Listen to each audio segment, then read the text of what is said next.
dizer para vocês que, de fato, Roraima é a capital mais distante de Brasília. Eu me considero hoje uma roraimada. Eu, quando vejo o peão de fábrica, dizer eu trabalho muito, porque ele não é presidente. Para mim, embora eu não seja um entrevistado, é um grupo de direita, o Black Bloc. E é natural que os pontos de vista sejam diametralmente opostos. É tanta informação que você precisa de contexto. Alexandre Borges. Todo mundo é conservador sobre os assuntos que conhece. Bruno Garchagen. Obviamente eu não estou sugerindo um suicídio coletivo. E Felipe Moura Brasil. Você já viu sambista que despreza a velha guarda? Comentam as notícias da semana pra você agora, enquanto ainda não arrumaram uma casa em Miami. No programa Contexto de hoje, Felipe Moura Brasil, Bruno Garchagen e eu, Alexandre Borges, vamos conversar sobre uma série de assuntos, vamos falar do mês de agosto no Brasil, um mês tão importante na história do país, vamos falar também das eleições americanas, vamos falar do Uber e das inovações, das polêmicas que ele está trazendo e muito mais. Há quem diga que agosto é um mês que traz desgosto. Deve ser superstição, uma simples brincadeira ou apenas impressão. Nós vamos começar conversando sobre esse mês de agosto, que é sempre um mês emblemático na história do Brasil. É o mês daqueles 19 dias de agosto de 54, entre o atentado da Rua Toneleiros e o suicídio de Vargas. É também hoje, no dia que nós estamos gravando, 12 de agosto, é aniversário do ex-presidente Fernando Collor de Mello. Ele está fazendo 66 anos hoje. Domingo vamos ter manifestação. Nós estamos gravando esse programa antes da manifestação, então a gente não sabe como é que vai ser, mas nós estamos torcendo aí que o aniversário do Collor seja pé quente aí pro impeachment da Dilma. Bom, Felipe, conta aí pra gente então como é que tá o clima do país, como é que foi esse mês de agosto, o que você resume aí pra gente do que tá acontecendo no Brasil? O mês de agosto está pegando fogo com a crise econômica e política. O índice de popularidade da Dilma está abaixo dos 8%, portanto menor do que a inflação, que caminha para 2 dígitos. A profunda recessão a um passo dos 2%. A taxa básica de juros prevista para encerrar o ano em 14,25%, o maior valor desde 2006. O comércio teve o Dia dos Pais mais fraco em 6 anos. A General Motors está demitindo centenas de trabalhadores. A gente está vendo os efeitos do rompimento do presidente da Câmara, Eduardo Cunha, e de partidos da base aliada como o PTB e o PDT com o governo. O escândalo de corrupção da Petrobras rendendo novas prisões de petistas como José Dirceu e o ex-vereador Alexandre Romano pela Operação Lava Jato, a suspeita de dinheiro roubado da Petrobras usado para concluir as obras do Solaris, o prédio onde o Lula tem o seu triplex. E o Lula tá querendo mudar de assunto, sair pelo Brasil, falar de educação, e eu perguntei lá no meu blog em qual jatinho que ele vai. Se é o da UAS, da Camargo Correia, o Debrecht, do Ike Batista, um desses que ele costumava usar. O TCU deu mais 15 dias para Dilma explicar novas irregularidades nas contas de 2014, cujo julgamento pode abrir caminho para o impeachment. O TSE, em boa parte aparelhado pelo PT, está votando a ação penal do PSDB pela cassação da chapa Dilma Temer.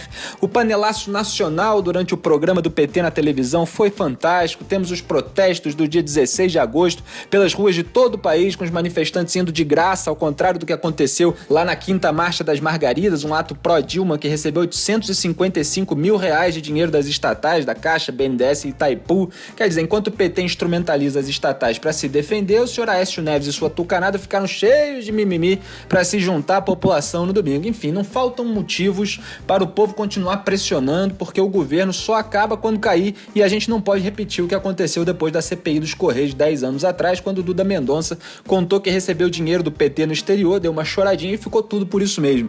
O publicitário Duda Mendonça se apresentou espontaneamente à CPI dos Correios. No depoimento conjunto com a sócia Zilmar Fernandes, disse que algumas campanhas que fez para o PT foi paga com o dinheiro de Caixa 2 do empresário Marcos Valério. A gente também não é bobo, a gente recebia o dinheiro por fora. E não podia emitir nota fiscal, tá na cara que esse dinheiro não é um dinheiro oficial. Esse dinheiro claramente era dinheiro pago de Caixa 2. A imprensa não deu muito destaque, se é que deu algum destaque, mas ontem, 11 de agosto, nós estamos gravando esse programa 12 de agosto, ontem fez 10 anos o depoimento emblemático, um momento histórico, né, onde o publicitário Duda Mendonça, ele foi na CPI dos Correios, e em cadeia nacional ele falou que recebeu 15 milhões de reais numa offshore, numa conta num banco nas Bahamas, e foi um momento em que o Brasil tomou um susto, viu aquela confissão de crime em cadeia nacional. O Arthur Virgílio, na época, falou que o governo Lula tinha acabado naquele dia. Muitos parlamentares do PT se abraçaram, choraram no Congresso. 21 membros do PT se desligaram do partido e ficou a impressão que ali o Brasil podia ter mudado, podia ter se livrado do PT, do Lula, desse pessoal, podia ter realmente caminhado para o impeachment, mas passados 10 anos, o que aconteceu? Nada, né? Quer dizer, o Lula não foi investigado, foi blindado e protegido basicamente pela imprensa, pela justiça, e ele, um ano depois, em 2006, ele se reelege, e em 2010 ele elege a Dilma, sua sucessora, que é reeleita em 2014. Então, quer dizer, passa 10 anos e o Lula deu a volta por cima de uma crise até que era mais aguda do que nós estamos vivendo hoje. Por isso que é importante a gente lembrar esses fatos da história recente, para que as pessoas realmente entendam a importância de ir pra rua, de se manifestar, de bater panela, de botar roupa verde e amarela, para fazer com que a classe política, que o PSDB, que o PMDB, que esse pessoal escute a voz das ruas e faça alguma coisa, né? E encaminhe o processo de impeachment. Bom, agosto é um mês interessante assim, na história brasileira, né? O Alexandre já mencionou aí o suicídio de Vargas, né? E, aliás, Vargas suicidou-se no dia 24 de agosto de 1954, por muito menos do que a gente está vivendo hoje no país, né? Obviamente eu não estou sugerindo um suicídio coletivo, mas de qualquer forma, agosto tem sido o mais cruel dos meses para a política brasileira. E aqui, obviamente, eu estou fazendo uma referência a um verso, né, famoso do poema A Terra Devastadas, do T.S. Eliot. Mas é interessante, porque além do suicídio do Vargas, nós temos a renúncia do Jânio Quadros, que foi em agosto de 61, e a morte de Juscelino Kubitschek no acidente de carro em agosto de 76. Né? Sobre as manifestações e tudo isso que envolve, uma coisa interessante, porque em março deste ano, quando houve a manifestação pelo país, né? Mais de 2 milhões de pessoas foram às ruas do Brasil. O impeachment não estava sequer na pauta do debate político e muita gente se recusava até a considerá-lo. E agora não só o impeachment já ganhou as ruas, como também a renúncia da presidente Dilma. Então eu acho que o fato desses dois elementos, o impeachment e a renúncia, está na pauta do dia como pauta de conversa, né? Já mostra como que houve uma mudança, uma degradação muito forte desse governo num curto período de tempo. E só para lembrar que a sobrevida política do Lula, depois de todo aquele escândalo que o Alexandre falou, se deve à culpa de FHC. Em 2005, quando o Lula estava nas cordas, no auge do mensalão, o FHC se recusou a pedir o impeachment e nós estamos hoje pressionando os tucanos para que eles não repitam esse erro histórico que nos custou uma fortuna.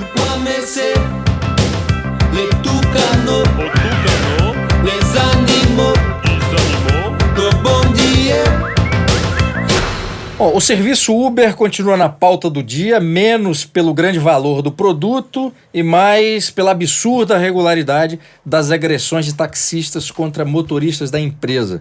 Estamos então diante de uma situação ridícula e esdrúxula, uma categoria profissional que é atrapalhada pelo governo via tributação, né, burocracia e o próprio serviço, né, de autorização pede para que o governo atrapalhe o concorrente em vez de lutar para não ser atrapalhado. É o amor pelo Estado em seu grau máximo, né? Então tem um ponto interessante que eu queria colocar em debate aqui, a gente pode desdobrar isso, que é uma quebra de confiança, né, que a própria categoria está estabelecendo com a sociedade brasileira, porque que tipo de gente que está transportando pelo táxi, né, aquelas pessoas que usam o serviço? Pessoas que efetivamente agridem, né, concorrentes e pessoas que por omissão não têm se manifestado com a contundência que deveria para condenar esse tipo de coisa. Alexandre, qual a tua opinião sobre o assunto?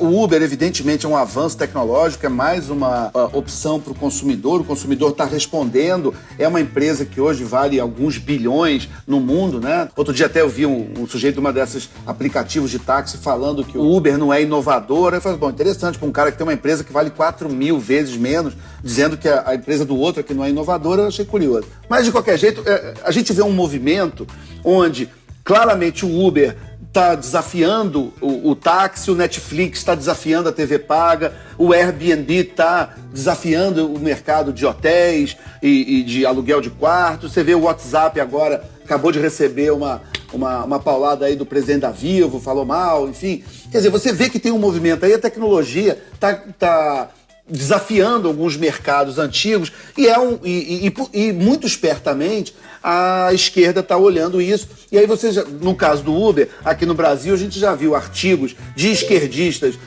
bem radicais elogiando o Uber, né? Como o Marcelo Rubens Paiva, numa coluna do Estadão, que ele fez uma apologia ao Uber. Depois você teve o Gregório do Vivier falando em esquerda Uber. Você teve a Fernanda Torres também fazendo um artigo elogiando o Uber. Então você já vê uma movimentação aí da esquerda querendo pegar o Uber para ela. E os liberais, eles só vão deixar se forem muito trouxas. Então a esquerda, como ela não tem muita necessidade de ser coerente no que ela fala, ela está percebendo que esses aplicativos, que são basicamente produtos da economia de mercado, do livre mercado, são produtos do liberalismo, ela está começando a ver que são produtos populares e interessantes, e muito espertamente ela já começa a montar um discurso ideológico, uma narrativa para explicar para as pessoas por que, na verdade, soluções liberais nesses mercados, tecnológicas, modernas, na verdade são de esquerda. Então acho que os liberais têm que ficar muito atentos a isso para não deixar que mais uma bandeira liberal seja roubada pela esquerda. Antes de passar a bola pro Felipe Moura Brasil, eu queria fazer um comentário aproveitando o que você disse, Alexandre, que é o seguinte: pelo menos nas redes sociais, nos sites e tal, os liberais e conservadores que defendem a economia de mercado já têm defendido o Uber, aliás, até antes mesmo dessa projeção que o Uber tem tido no Brasil, infelizmente, pelas razões piores possíveis, dessas agressões, né, dessas manifestações contrárias dos taxistas, né? Mas o que é interessante, assim, essa defesa que essas figuras que você apresentou aí têm feito do Uber e de outros serviços, que é claramente o resultado de uma economia de mercado, de uma liberdade de mercado, né? Dessa possibilidade do talento, né?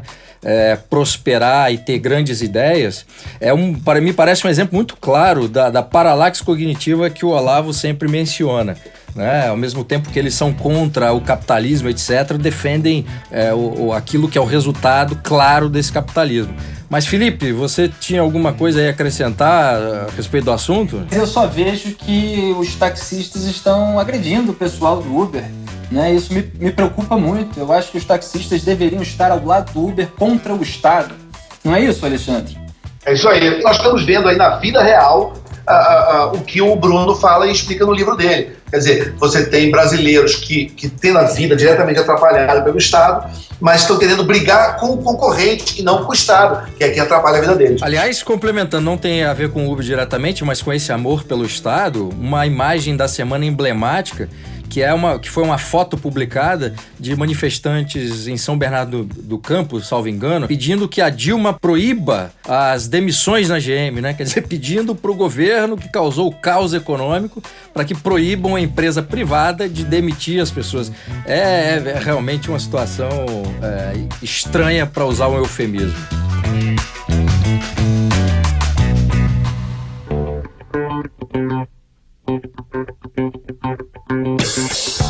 I am officially running for President of the United States.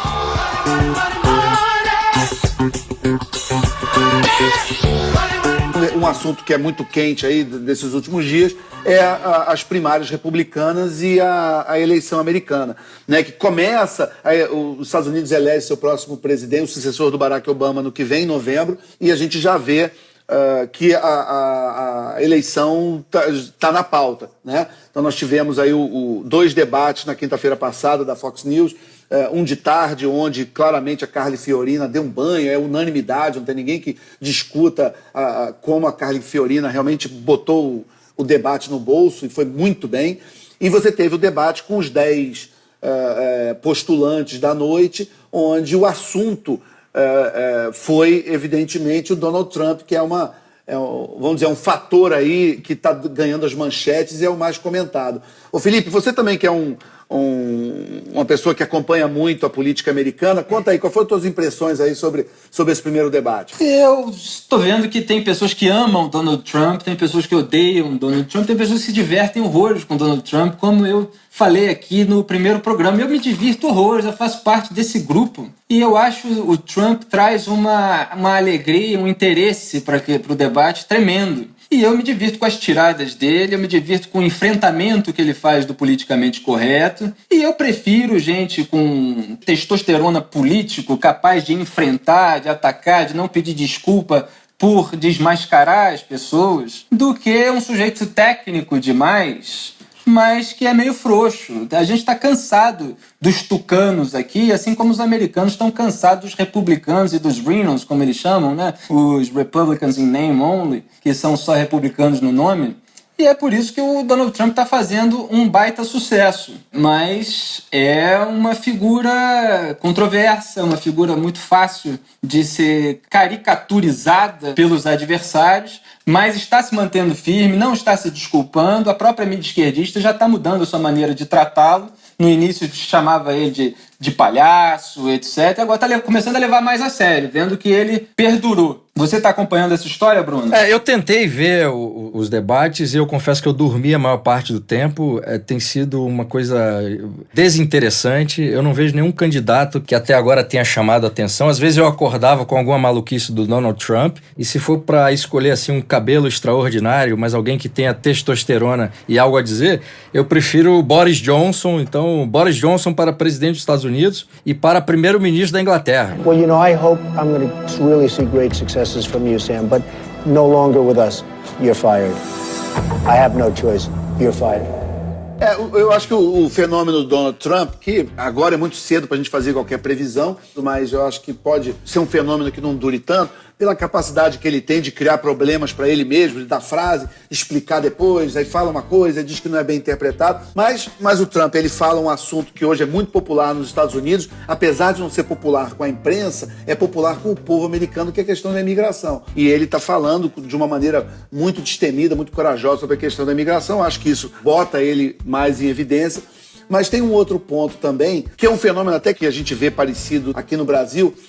Quando saíram agora as primeiras pesquisas para a eleição da Prefeitura de São Paulo no ano que vem, está dando que o segundo turno vai ser entre o Celso Russomano e o Datena, né, o José Luiz Datena. É claro que eu não vou entrar na linha que eu vi um artigo delinquente de um cara na Folha de São Paulo querendo fazer uma relação entre o Datena e o Trump como uma direita. É uma bobagem que só existe na cabeça do cara. Mas o que eu acho que realmente pode se tirar de algum paralelo é que o Datena, o Celso Russomano e o Donald Trump são personalidades de televisão. Então é interessante porque a esquerda, eu vejo alguns esquerdistas muito surpreendidos ou até mal-humorados com o Trump ou com o Datena e tal. Mas a minha vontade é dizer o seguinte, foi a política que vocês criaram. Vocês é que gostam dessa coisa de símbolos, né? De eleger a primeira mulher, eleger o primeiro operário, eleger... Então, quando você tira a política do terreno da racionalidade, da discussão propositiva, e você vai para essa coisa mais simbólica, você acaba caindo naturalmente para a arte, para a cultura pop e para a televisão. Então, eu não acho que é coincidência que o apresentador do Aprendiz está chamando tanta atenção na eleição americana, e aqui na eleição da maior cidade do Brasil você tem dois homens de televisão, o Datena e o Russomano, também como figuras proeminentes na disputa.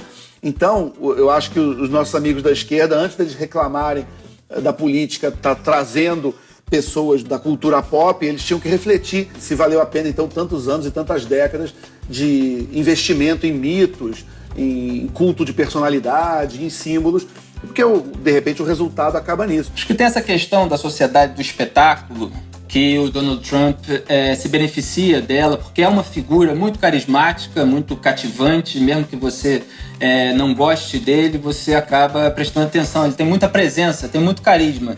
E os adversários republicanos, eles têm que trazer a discussão para as questões mais técnicas e tentar ganhar do Trump nessas questões, porque no carisma é muito difícil. Agora, ao mesmo tempo, é uma coisa tão avassaladora a superioridade de presença do Trump em relação aos outros, que você pensa que os outros talvez não estejam preparados para esse marketing político, sabe? O Ted Cruz, por exemplo, é um cara extremamente técnico, que eu gosto das opiniões dele e tal, mas ele não tem metade do carisma que tem o Donald Trump. E vários outros, o próprio Ben Carson é uma figura com uma história extraordinária, é um sujeito que fala contra também muita coisa que a gente concorda, que contra o politicamente correto, mas também não tem aquela articulação verbal, aquela incisividade. Ele parece assim mais um guru, sabe? Falando sobre os assuntos.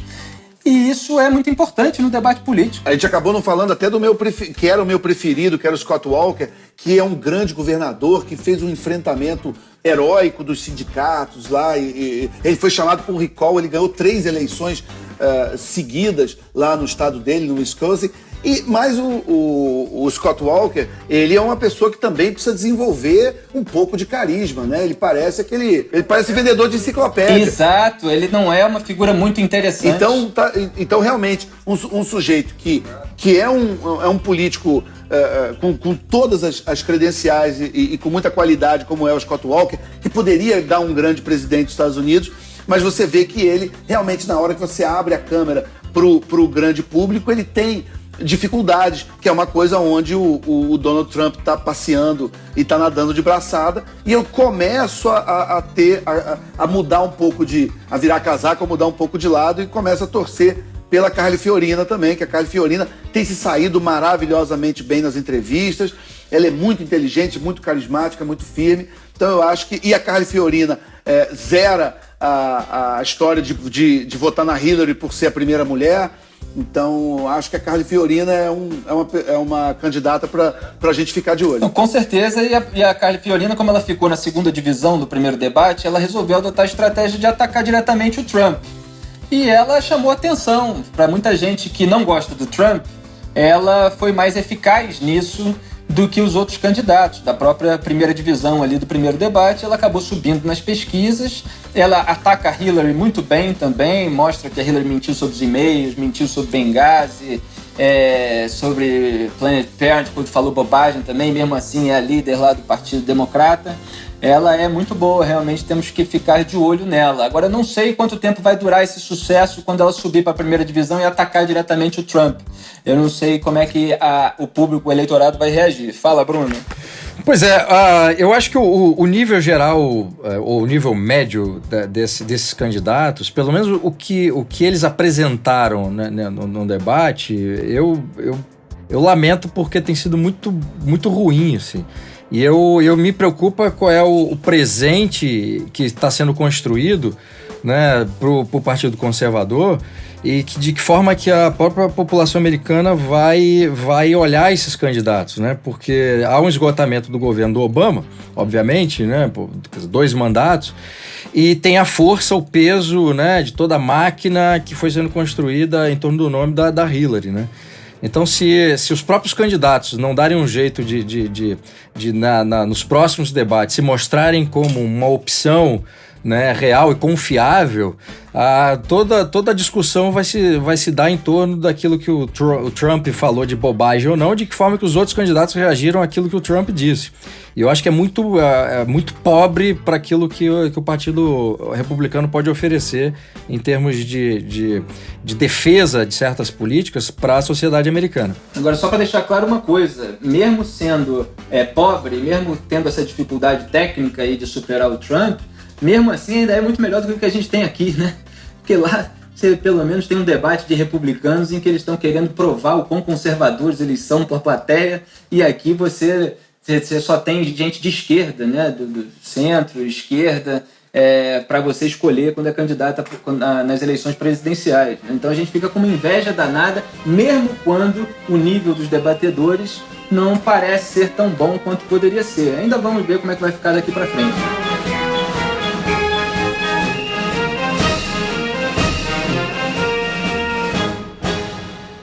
A nota triste foi a morte no dia 3 de agosto do historiador britânico Robert Conquest, que se tornou famoso mundialmente pelo seu livro Grande Terror, Os Expurgos de Stalin. Esse livro teve uma edição brasileira em 1970, né, e até onde eu pesquisei aqui, ele jamais foi reeditado. Em 1990, esse livro ganhou uma edição em inglês revisada e um novo título. Se manteve o Grande Terror, mas o subtítulo passou a ser uma reavaliação. Então, quem quiser ler a obra terá que comprá-la em inglês, né? E essa obra, quando foi publicada no final dos anos 60, ela teve uma importância muito grande porque demonstrou a dimensão infame da engenharia social conduzida pelo governo soviético, que matou cerca de 30 milhões de pessoas, foi o dado que o Conquest utilizou na época. O interessante do Conquest é que ele foi um ardoroso militante comunista da juventude, né, e depois, enfim, caiu em si, né, e denunciou tudo que aconteceu. E o Fraser Nelson, da revista inglesa Spectator, fez um comentário interessante no Facebook. Ele disse que quando o livro foi lançado em 1968, muitos esquerdistas britânicos se recusaram a reconhecer a verdadeira natureza da Rússia comunista, né? E a gente tem um exemplo na própria Inglaterra do Eric Hobsbawm, né, que até o fim da vida defendeu toda aquela infâmia de mortes, né, que foi protagonizada pelo regime de Stalin. Alexandre Borges, diga aí alguma coisa a respeito do Conquest. Olha, o Conquest, ele viveu 98 anos, né? Ele quase centenário, quando morreu. Ele é o autor de 21 livros, né? Ele teve uma contribuição intelectual muito importante.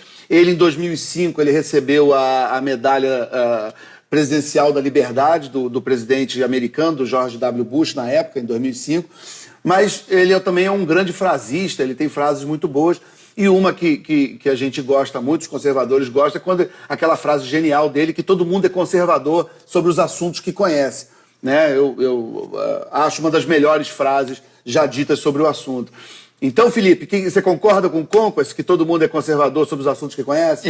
Todo mundo é de direita nos assuntos que conhece, sem dúvida. Eu adoro essa frase. Aliás, Conquest, só para complementar uma coisa que o Bruno falou, faz parte de uma linhagem aí de pessoas que conheceram o olho do furacão comunista por dentro e depois passaram a descrever, denunciar, como Olavo de Carvalho, David Horowitz, né? Até Dostoiévski fez parte dessa turma. Mas essa frase eu adoro porque ela ilustra muito bem um exemplo aqui carioca, um exemplo aqui da minha área, que são dos sambistas. Eu conheço muitos sambistas da velha e da jovem guarda, digamos assim, e todos... A maioria é de esquerda, não é? Mas todos dentro do universo do samba, eles são conservadores, eles são de direita.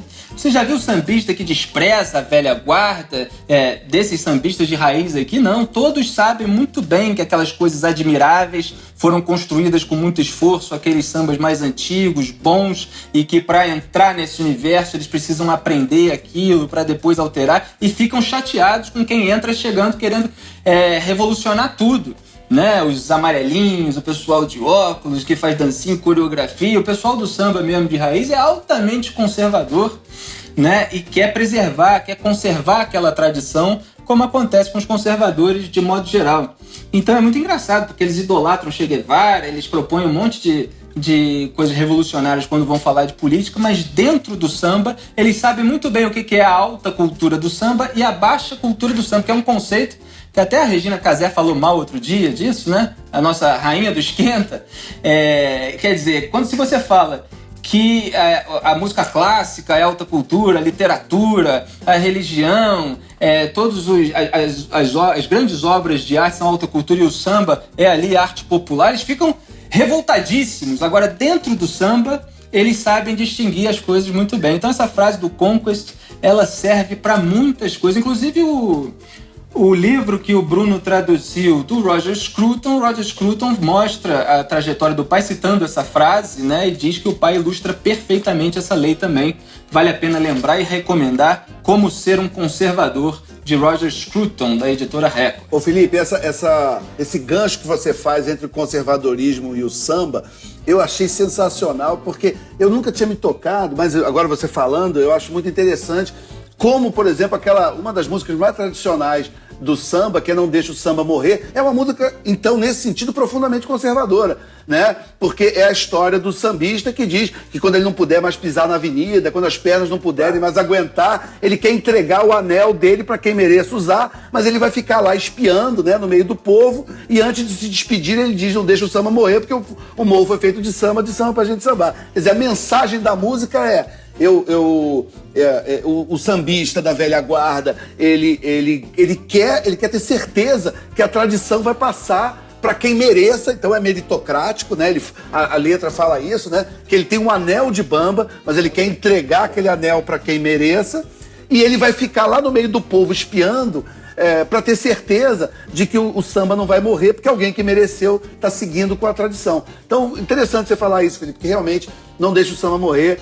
Eu acho que é um resumo aí dessa mensagem conservadora do samba. Tem vários sambas que são autorreferentes e que falam disso. Inclusive o Jorge Aragão tem um samba Moleque Atrevido que ele pede respeito ao pessoal que tá chegando agora, entendeu? Como um cara da velha guarda. Tem outros sambas, Agoniza, Mas Não Morre. O samba sempre tá querendo se preservar, o samba de raiz. Fala, Bruno. Eu concordo com o que o Alexandre disse a respeito dessa sacada que você teve.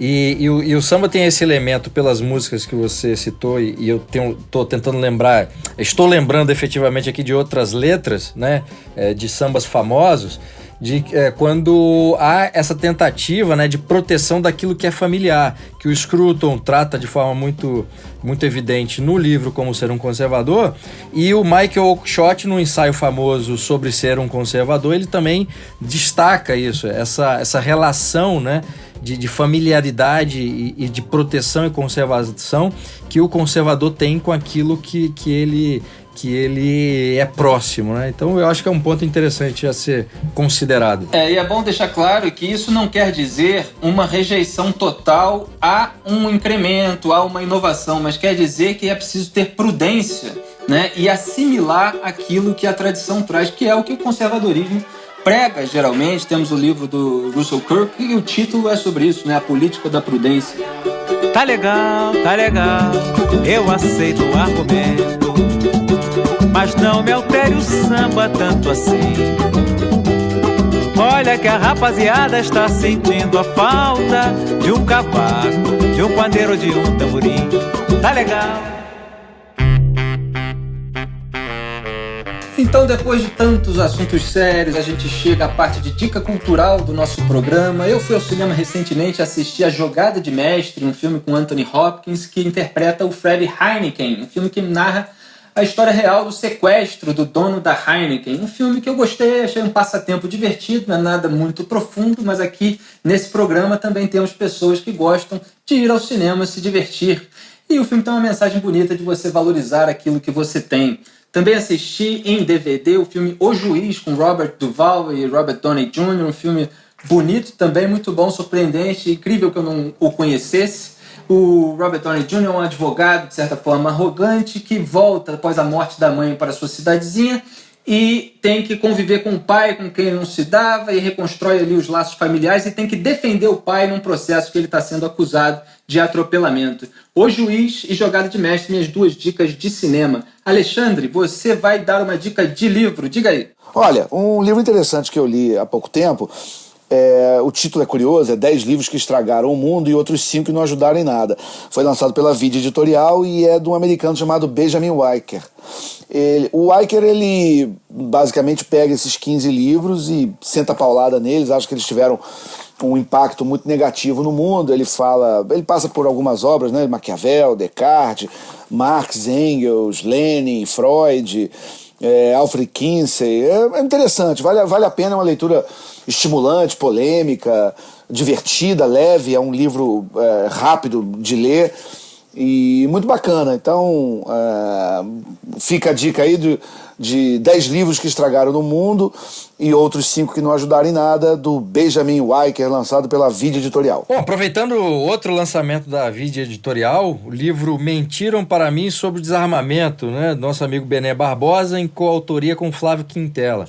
Então é um livro que apresenta todas aí as falácias e mitos a respeito do armamento, né, e é um livro bastante inteligente, bastante claro, informativo, e que mostra a dimensão do problema que foi criado aí na história do Brasil, né, de governos que tentaram desarmar a população com base em ideologias tortas. Então, a minha dica de livro dessa semana é Mentira para mim sobre o desarmamento, do Benê Barbosa e Flávio Quintela.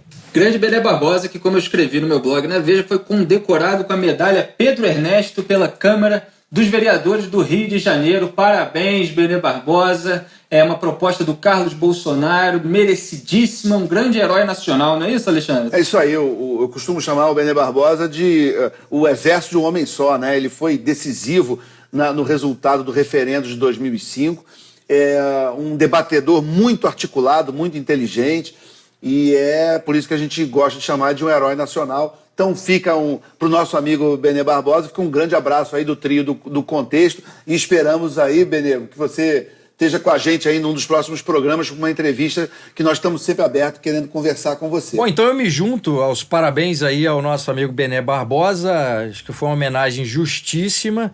E, aliás, quando alguém me pergunta, né, pelo fato de eu ser monarquista, se acha que um dia a monarquia poderia voltar ao Brasil, eu digo sempre que primeiro eu tenho que convencer o Benê Barbosa. Porque se ele conseguiu mudar o clima de opinião a respeito do desarmamento e foi um dos vencedores no plebiscito, se eu tiver com ele do meu lado, a gente volta à monarquia rapidinho.